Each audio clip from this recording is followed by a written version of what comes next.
percorria Jesus todas as cidades e povoados, ensinando nas sinagogas, pregando o evangelho do reino e curando toda sorte de doenças e enfermidades.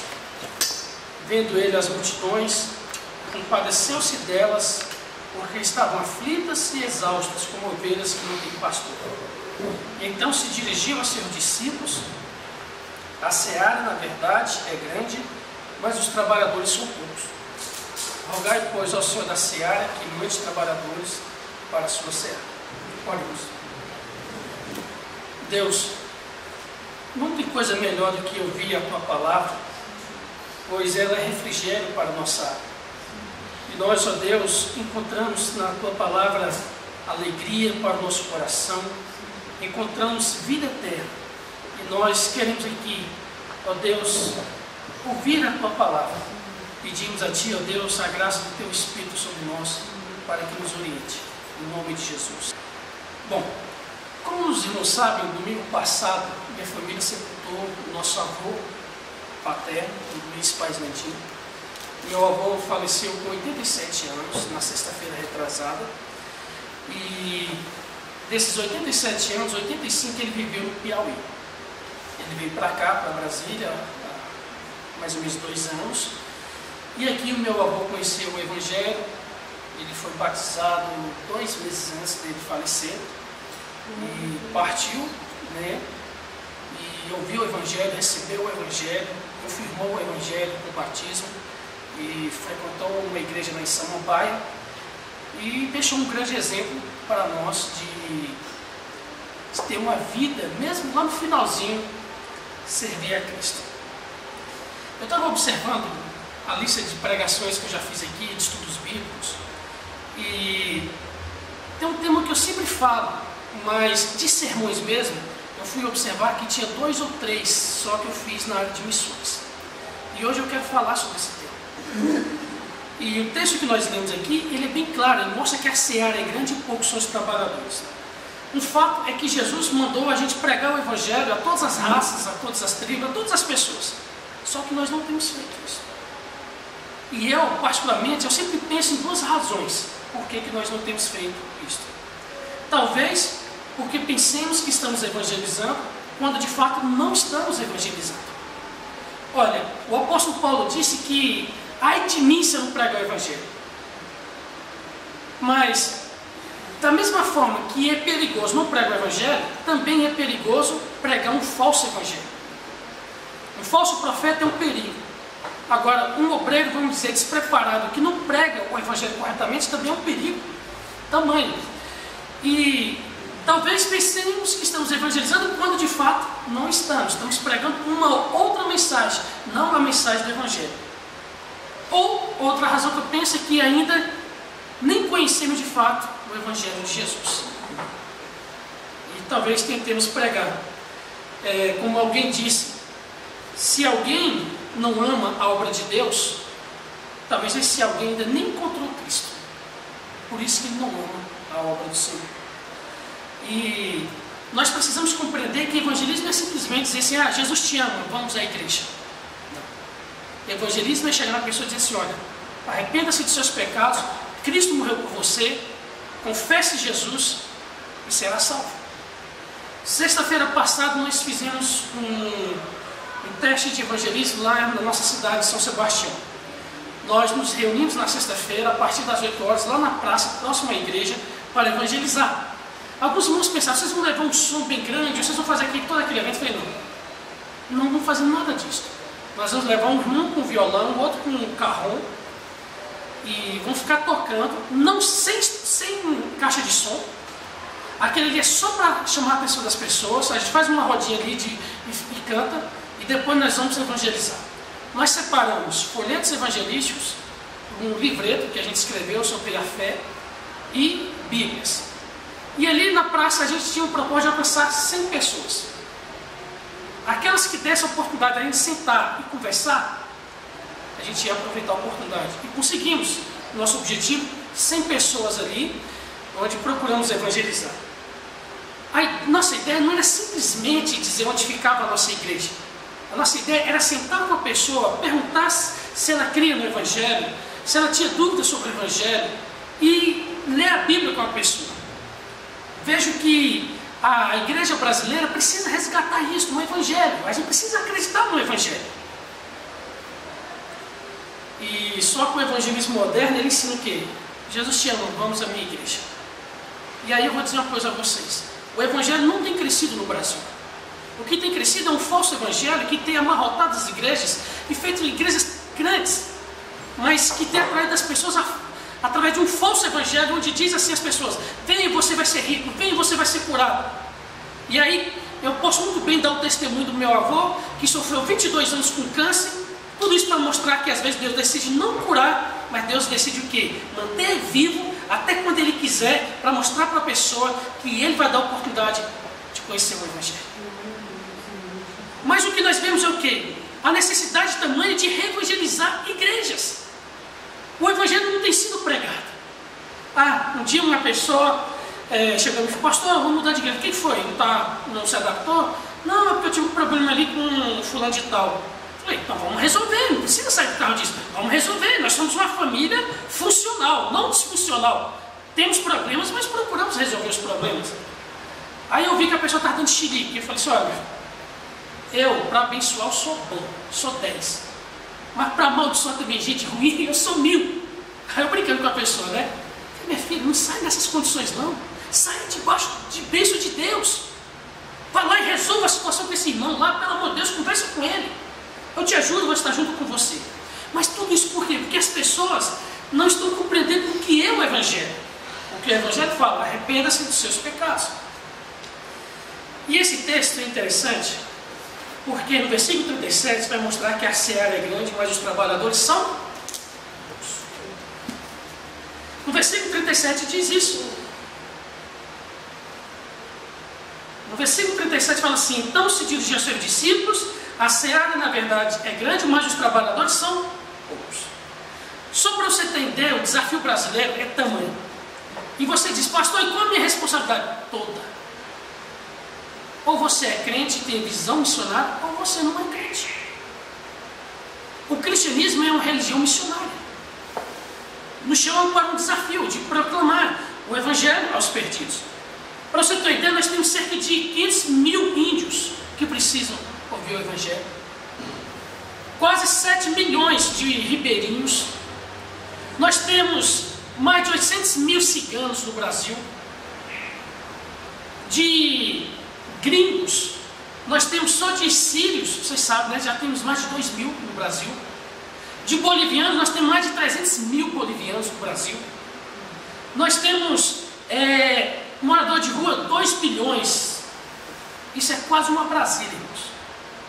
Moradores de rua. E nós precisamos avançar. Oswaldo Smith, um pastor do Canadá, disse assim: por que alguém deveria ouvir o Evangelho 2 vezes quando há pessoas que não ouviram nenhuma vez? Quando eu dei o exemplo do meu avô, eu estou aqui dizendo para vocês, tendo força, é porque eu sei que meu avô, ele foi salvo. Ele recebeu o Evangelho. Se não fosse, eu não estaria aqui com vocês hoje. Eu estaria desesperado, angustiado. Porque quantas vezes nós pregamos para Ele? E tudo isso que eu quero mostrar para vocês é que a gente precisa ter essa vontade de pregar o Evangelho. Mas a seara é grande. Foi o próprio Jesus quem disse: o campo é enorme.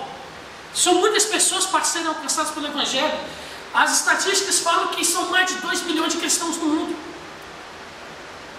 Um terço, ou um pouco menos de um terço da população do mundo é considerada cristã. Mas que tipo de cristianismo as pessoas têm vivido? Que tipo de evangelho que as pessoas têm vivido?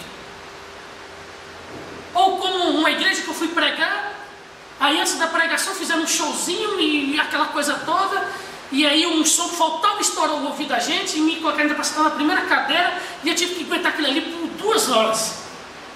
E eu pensei algumas vezes em desistir. Eu falei: não, aqui está cheio de gente, eu vou aproveitar e evangelizar. Esperei por 2 horas aquele povo. Quando eu peguei o microfone, ficou aquela caminhação, gente caminhando para lá e para cá. Eu falei: epa, existe um lugar certo para caminhar. É shopping, é parque, rua, calçada, igreja não. Minha esposa olhou, a Ana falou, ixi, já começou, foi de sola. Falei, e se prepare. Ainda falei para eles, vocês acham, músico, que eu fiquei aqui 2 horas ouvindo vocês tocar aqui, estourando o ouvido da gente aqui, e agora vocês não vão me ouvir pregar? Segura aí. Vão ouvir o evangelho? Sim. A gente precisa ir nas igrejas para evangelizar. As pessoas não sabem o que é o poder. E eu dizia nesse culto para os jovens assim, olha, presta atenção, Espírito Santo não é pular. O Santo Espírito Santo, sabe o que é você dobrar os seus joelhos, chorar, e depois ir lá na sua mãe e dizer assim, mãe, me perdoa porque eu fui um filho rebelde, mas o Espírito Santo me convenceu de que eu tenho que ser um filho obediente. Glória a Deus, aleluia. Isso que é ser cheio do Espírito Santo. É ter uma vida transformada. Amém, Jesus. Quem mentia não mente mais. Quem brigava não briga mais. Tem que se derramar diante de Deus. E a gente fica brincando que o país está experimentando um avivamento. Mentira! É um falso avivamento.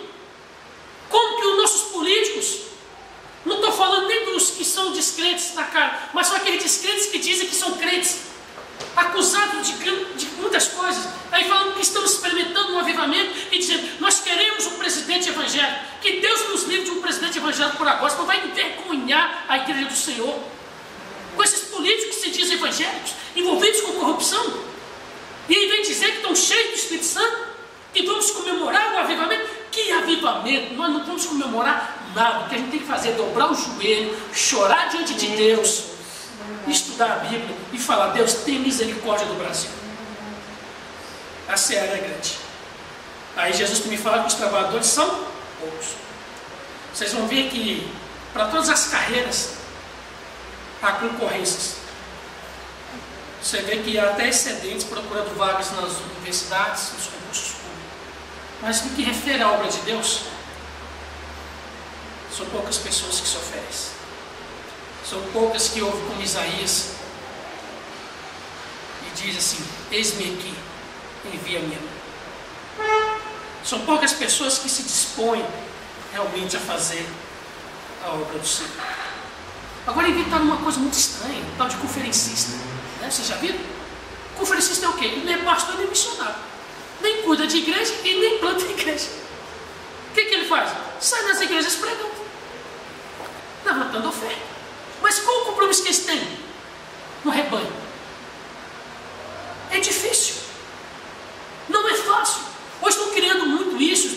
Uma jovem fala para mim, pastor, Deus usou alguém para falar comigo que a minha voz vai nos 4 cantos da terra. Eu falei, mentira. A única voz que vai nos 4 cantos da terra é a voz de Deus. A sua não vai. É a de Deus que vai. Que Deus nos livre que a voz de um homem vai aos 4 cantos da terra. Que tem que vir é a voz de Deus. O mundo precisa ouvir a voz de Deus. E eu falei para aquela jovem, para de vaidade. Não busque fama, nem poder, nem dinheiro. Busque o poder do Espírito Santo. É disso que nós precisamos. Agora, a seara é grande. Você fala, então, a seara é grande e muitos são os trabalhadores. Não, a seara é grande e poucos são os trabalhadores. E Jesus vai mostrar que a missão é dos discípulos. Ele diz, no versículo, mas os trabalhadores são poucos. Mas aí no versículo 37 ele fala na primeira parte, e então se dirigiu aos discípulos. Ele se dirigiu ao quê? Aos discípulos. A missão é dos discípulos. A missão é da igreja. E essa missão não vai falhar, porque é Deus que está operando. A gente acha que Deus precisa da gente. Vocês sabiam disso? Nós achamos que Deus precisa da nossa adoração. Deus não precisa da nossa adoração. Se nós não existíssemos, Deus mesmo assim seria adorado. Como? Os anjos. Não tem anjos lá adorando Ele? Ah, mas se Deus não tivesse criado os anjos? Não importa. E a trindade? Pai, Filho e Espírito Santo. O Filho glorifica o Pai. Se Deus nos criou, porque Ele tem um propósito. E esse propósito é para a gente servir a Ele. Nós só temos uma vida e essa vida tem que ser gasta para Deus. Como David Brander disse, falou assim, olha, estou na beira da morte. Ele morreu jovem. Ele morreu mais novo do que eu. Ele trabalhava com os indígenas nos Estados Unidos. Ele disse, estou na beira da morte. E se eu tivesse mais vida, eu dedicaria só à causa de Cristo. Pois se eu dedicasse a minha vida a mim mesmo, eu teria desperdiçado. A missão é do discípulo. Nós não podemos sonegar o Evangelho às pessoas. Não podemos sonegar. Nós precisamos alcançar os perdidos, pessoas próximas da gente, pessoas distantes da gente. Na sexta-feira passou um grupo de homossexuais lá na hora que a gente estava evangelizando, de travestis e tal, um grupo enorme. Vocês sabem que eles já têm uma resistência com a gente exatamente pela resistência que nós temos a eles. E a gente evangelizando, eles passaram a primeira vez, eles nem fizeram conta, mas entraram de folheto, na volta, eu falei assim, calma gente, calma, a gente está aqui para abraçar vocês. A gente está aqui para pregar o evangelho para vocês, não precisa não. A gente sabe que muitas igrejas falam com vocês em ser preconceituosos, não ajudaram vocês. Mas olhem para a gente está aqui, ó. Vocês querem oração? Só que não. Nós queremos dizer que amamos os pecadores, mas nos falta paixão pelos pecadores, só falamos da boca para fora. Aqui está uma lição clara. É a igreja que deve fazer a missão. É a igreja que deve pregar. Seara grande. Martinho Lutero, ele estava muito exausto certa feita e ele chamou alguém para ajudar ele na obra de Deus. Se alguém disse, não, Lutero, vai lá que eu oro por você, eu oferto, tá? Minha ajuda vai ser essa. Só que esse amigo dele teve um sonho. Ele sonhou que via Martinho Lutero numa grande seara, uma grande plantação. Ele disse que via Lutero sozinho, trabalhando incansável. E depois ele teve um outro sonho que via Lutero com um grande rebanho, muitas ovelhas sozinho trabalhando. E aí, quando aquele homem acordou, ele disse, Lutero, eu vou estar junto com você agora trabalhando.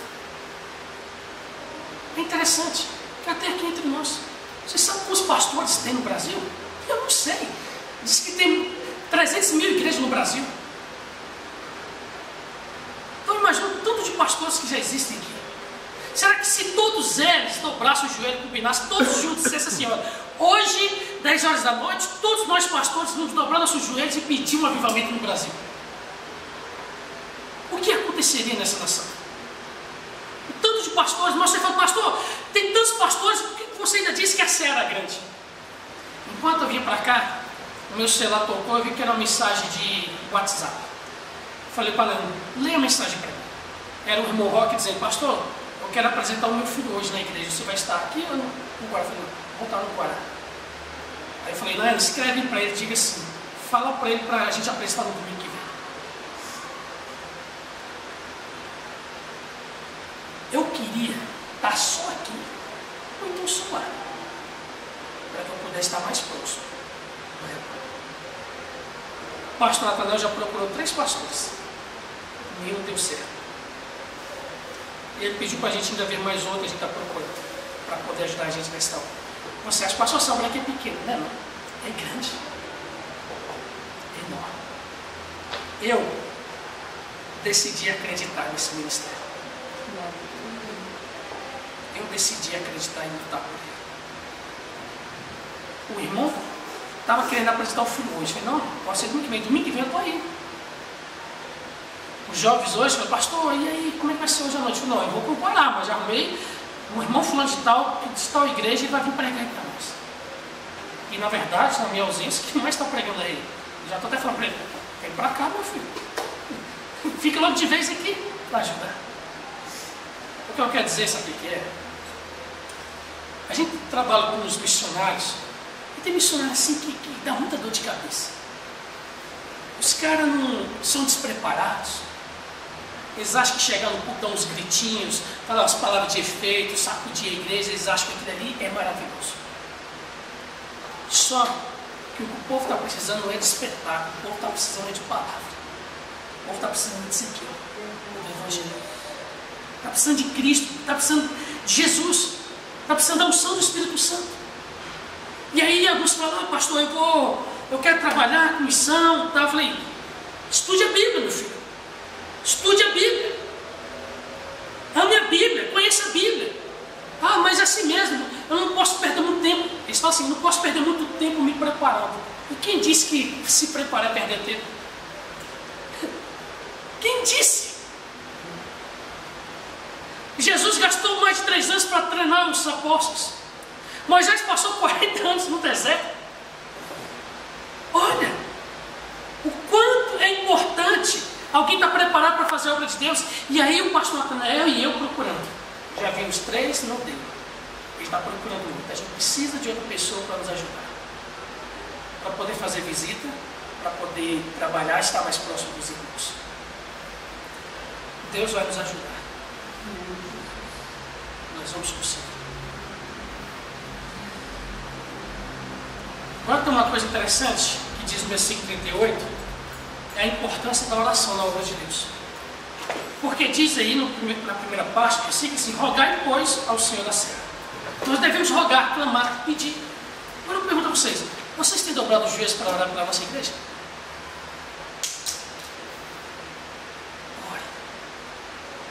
Ore por este ministério, por esta obra. Continue orando. Eu sei que vocês amam esta obra e estão orando. Ore mais ainda, porque Deus vai nos abençoar. Porque a obra de Deus se faz de joelho em oração. É clamando, é pedindo a Deus. E aí tem que orar o que? Pedindo a Deus para que mande trabalhadores para a sua seara. Porque diz aí no versículo 38: rogai, pois, ao Senhor da seara que mande o quê? Trabalhadores.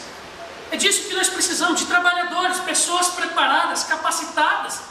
E pedir para Deus enviar. Não somos nós que nos enviamos. Tem gente que está se auto-enviando. Tem gente que acha que... Tem gente que quer ser pastor porque quer, de qualquer jeito. Tem gente que quer ser missionário porque quer, porque acha bonito.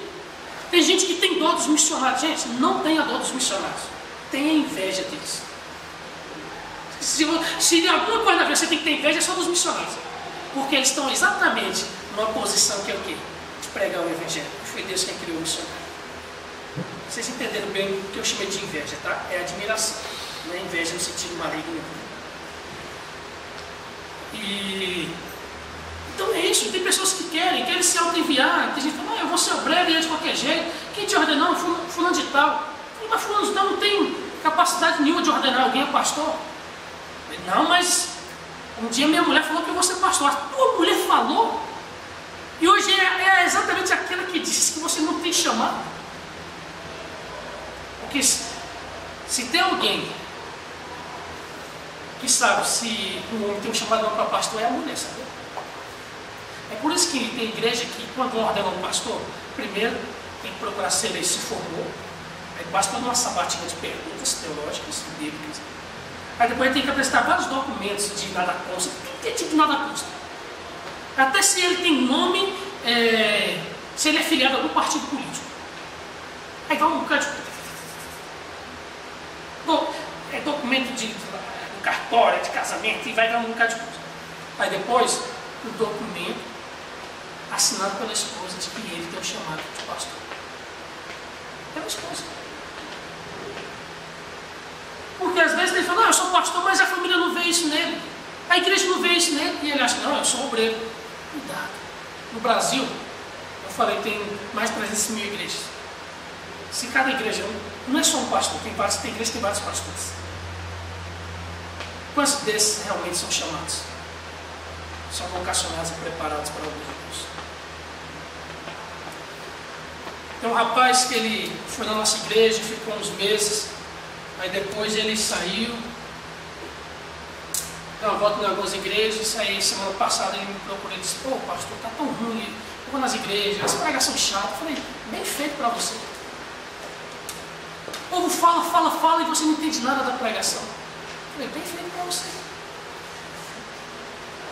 Ter saído, agora você vai ficar aí rodando, correndo risco de ser enganado. Quem sabe que um lobo devora você. Fica aqui, ó. Aqui que é o nosso grupo. Aqui você vai ter proteção, aqui você vai ter alimento. Fica aqui, ó. Aqui a gente não está brincando de igreja, não. Aqui ninguém está interessado no seu dinheiro, não. Ninguém que está interessado em poder, em homem, em fama, não. Aqui a gente está interessado em Cristo. Fica aqui entre nós.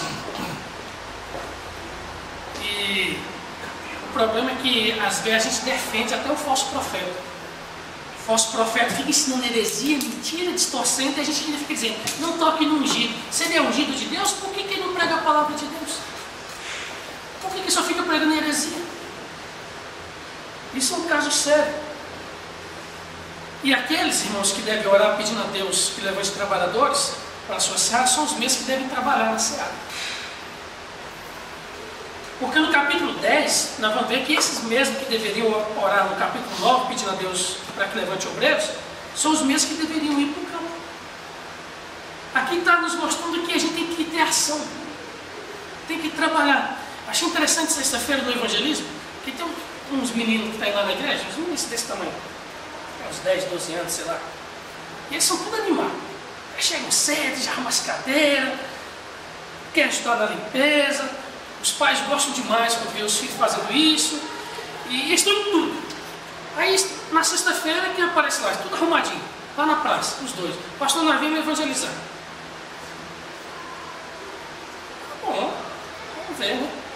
Aí eles pegaram alguns folhetos, algumas bíblias, aí passou uma mulher assim apressada, precisa ser da palavra de Deus, a mulher, não, eu vou tomar um açaí aqui na praça. E ele, mas foi Deus que fez o açaí, né? A mulher ignorou. Aí lá na frente ela senta com o esposo para tomar um açaí. Aí o Raul assim, onde ele entra já se enturma, já senta lá. E eu falei, tu conheci de onde, Raul? Não, eu conheci agora. Ele se enturma tanto. Falou, pastor, vamos orar com aquela mulher ali que está fazendo aniversário hoje. Fez que você já está até sabendo que ela está fazendo aniversário hoje. E ele depois chegou lá, pegou, deu folheto, ofereceu Bíblia, trabalhou aquilo. Eu achei interessante aqueles dois garotos. Teve um que falou assim, pastor, eu não sei pregar não. A outra, pode deixar comigo. Pode deixar comigo. Eu olhei para aqueles dois meninos, aquela ousadia, aquela coragem de entregar um folheto, de entregar uma Bíblia para alguém, de chegar em alguém e perguntar, você tem uma Bíblia em casa? Não, não tenho. Você gostaria de ter? Sim. Aí eu olhei para o menino daquele, aqui uma Bíblia para você. Ah, obrigado. E isso é algo maravilhoso. E tem um momento de uns adolescentes, ali mais ou menos uns 7 adolescentes, ao Raul, ei, vem cá, vocês, vem aqui, rapidinho. Esse olhava, o que foi? Vem cá, faz uma rodinha aqui. Quero falar um negócio para vocês. Aí começou a pregar para eles também ali. Aí tem irmão, pastor, no próximo vamos trazer caixa de som? Esqueça a caixa de som. Vamos pessoalmente nesse povo, conversar. Vamos lá. Futuramente a gente coloca uma caixa de som, mas agora não. Vamos conversar com o povo. Vamos pregar para o povo. É disso que o povo precisa, que é o Evangelho. Mas para a gente alcançar essas pessoas, a gente precisa ter compaixão. No versículo 36, Jesus vai falar isso. Vendo eles, as multidões, a Bíblia diz o quê? Compadeceu-se deles, porque estavam delas, né? Porque estavam aflitas e exaustas como ovelhas que não têm pastor. Aqui mostra que Jesus tinha compaixão. Aqui mostra que eles estavam aflitos, ou seja, atormentados, agoniados, assolados. Mostra que estavam exaustos, ou seja, estavam cansados, entediados. Diz que como ovelhas que não têm pastor, ou seja, estavam sem direção. O papel de um pastor é alimentar, proteger e guiar. Uma pessoa sem pastor, uma ovelha sem pastor, está sempre sem alimentação, sem proteção. Está sem direção. E no versículo 35 a Bíblia diz que Jesus percorria todas as cidades povoadas, ensinando nas sinagogas, pregando o Evangelho do Reino, curando todas as sortes de enfermidades. Ele estava ensinando a palavra de Deus, as Escrituras.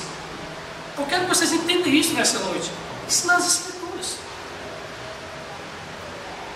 Alguém aqui da igreja fala assim, pastor, acesse lá no YouTube a pregação do fulano de tal.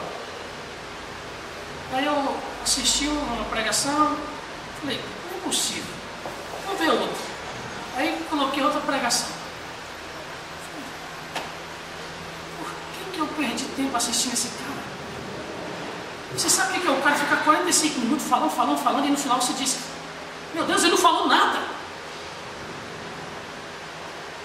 45 minutos preciosos que eu podia ter passado lendo as Escrituras, fiquei ouvindo um cara berrando na frente de um púlpito, e o povo em histeria, de achando aquilo ali maravilhoso, mas não tinha as Escrituras. A Bíblia diz que Jesus pregava o Evangelho. O Evangelho. Você tem sido útil na obra de Deus?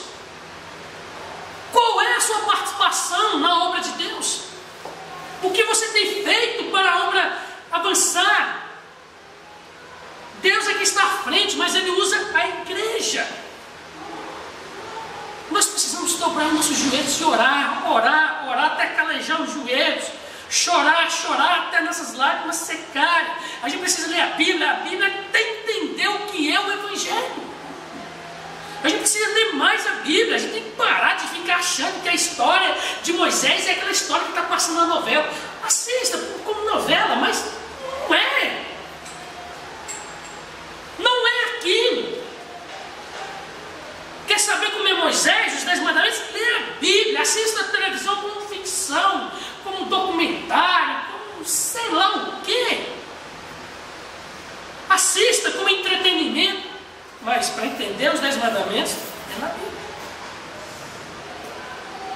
O irmão veio comentar comigo o filme de Noé, no cinema. Aí ele falou de uns personagens lá, falou, não tem nada a ver isso não. Tinha nada a ver. Um dia um outro falou assim, pastor, e essa história aqui lá de Moisés e tal? Eu falei, rapaz, não lembro disso não. Eu já li a Bíblia, mas não lembro disso não. Ué, tu não está assistindo os 10 mandamentos não? Meu filho, você está falando da novela. Não, para. Estou falando da Bíblia. Pensei que você está falando aqui das Escrituras. Não, esse personagem nem existe na Bíblia não, moço. Para com isso.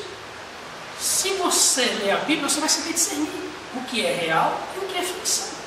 Só que hoje as pessoas não sabem o que é ficção e o que é real. Confundem, pensam que é a mesma coisa. Não estou dizendo para você não assistir televisão.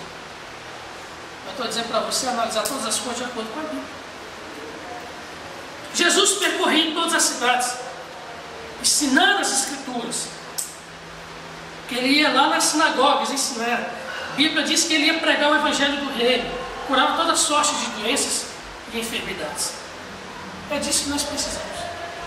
De pessoas que pregam o Evangelho, que anunciam o Evangelho, para que as pessoas sejam libertas e transformadas. Confesso a vocês que às vezes eu me sinto atarefado, porque trabalhar na plantação de uma igreja não é fácil.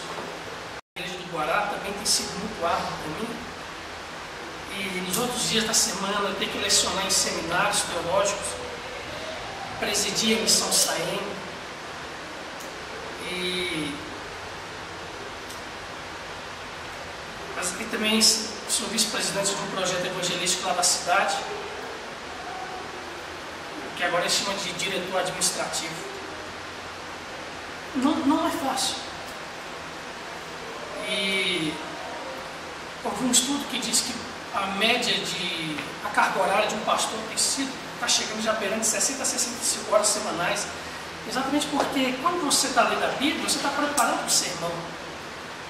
Como ontem, alguns familiares decidiram ir para a água mineral, e há muito tempo eu querendo levar a Nayana. Falei, logo amanhã, Jesus, tem tanto sermão para preparar, eu tenho tanta coisa para fazer de igreja. Falei, Nayana, vê aí na internet se a água mineral é aberta na segunda-feira. Ó, está dizendo aqui que é aberto na segunda-feira. Então, segunda-feira mais um, que é amanhã. Não, vamos lá. E às vezes, aí tem aluno, pastor, vem pregar aqui numa igreja como ontem, não tinha atividade na igreja. Eu vou, em Santa Maria. Aí eu preguei e o rapaz falou, pastor, prega no evento. Eu falei, não dá não, irmão. Por quê? Porque era um dia de culto lá na igreja. Mas você não sabe? Eu falei, não sou conferencista. Não vou. Mas seria bom que não sei o que, a gente te ajuda com isso. Meu amigo, eu não vou. Eu estou atarefado demais. Eu para poder descansar, eu tenho que dizer, irmãos, faça um culto aí, eu estou mandando um pregador no meu lugar. Mas para mim, se tem uma coisa que eu não vou me arrepender disso, eu faço isso desde a minha adolescência. A irmã Nicinha lembra da época da minha conversão. E eu quero fazer muito mais. Levar esse evangelho. Meus momentos de folga, eu vou escrever livretos. A mente parece que não descansa. Tem um pastor que eu admiro muito, aliás, ele já faleceu, o pastor Batista. Ele chegou a trabalhar aqui em Brasília. O pastor Isaltino Gomes Coelho Filho. E eu ainda vou mandar um e-mail para a esposa dele. Eu já conversei com ela por e-mail. Ainda vou mandar um e-mail perguntando para ela como que ele arrumava tempo para fazer tanta coisa. Ele era pastor, professor de seminário, escreveu mais de 30 livros. Ele trabalhava com missão. Ainda ia em conferências missionárias pregar, para incentivar as pessoas a fazer missão. Tinha um blog, um site, e ele ainda era um leitor assíduo. E lá no site dele, para você entender, ele coloca a lista de livros que ele lia todo ano. Tem mês que ele lia 80 livros. Ou ano, tinha ano que ele lia 80 livros. Ainda botava os resumos lá dos livros. Ele não dormia, não. Mas aí eu sei como é que é. É só a gente organizar o nosso tempo. O dia tem 24 horas. Quantas horas a gente passa com besteiras? Se a gente sente que a gente podia aproveitar, ler a Bíblia, orar, ou fazer outras coisas. Eu quero desafiar vocês a fazer o mesmo que eu fiz. Eu decidi acreditar. Eu decidi perseverar nesse ministério. E nós vamos vencer. Nós vamos evangelizar. E no dia que Deus levantar outro